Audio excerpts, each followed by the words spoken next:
30억을 건넨 선택의 치명적 오류. 사례 분석을 통해 도출된 판단 기준입니다. 기준 1. 노후 생존선.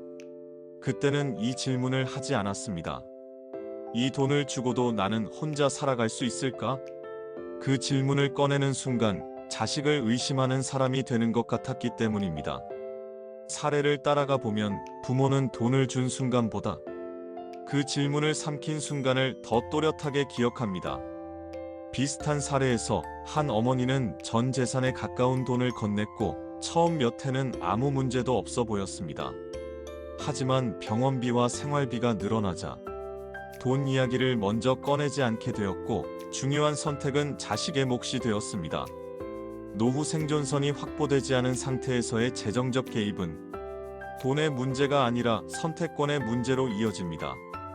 노후 생존선이 확보되지 않은 선택을 가장 위험한 판단으로 봅니다.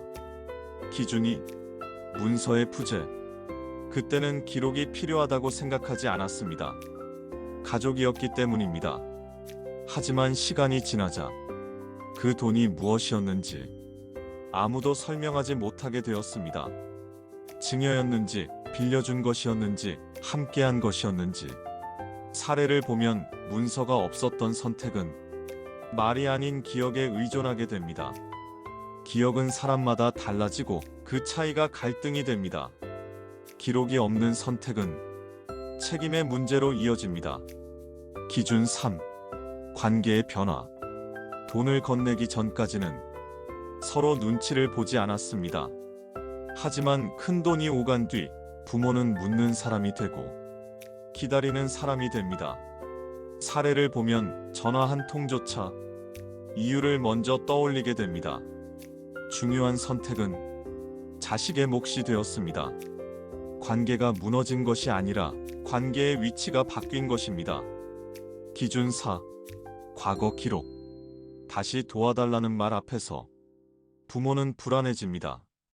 이전에도 비슷한 선택이 있었고 그때의 결과가 정리되지 않았기 때문입니다. 사례 분석에서 과거의 실패보다 중요한 것은 그 실패를 어떻게 정리했는가입니다. 기록되지 않은 실패는 교훈이 되지 못합니다. 기준 5. 멈출 수 있는 구조. 문제는 처음 돈을 준 순간이 아니었습니다. 멈출 수 있었던 순간은 여러 번 있었습니다. 하지만 그때마다 조금만 더 지켜보자는 선택이 이어졌습니다.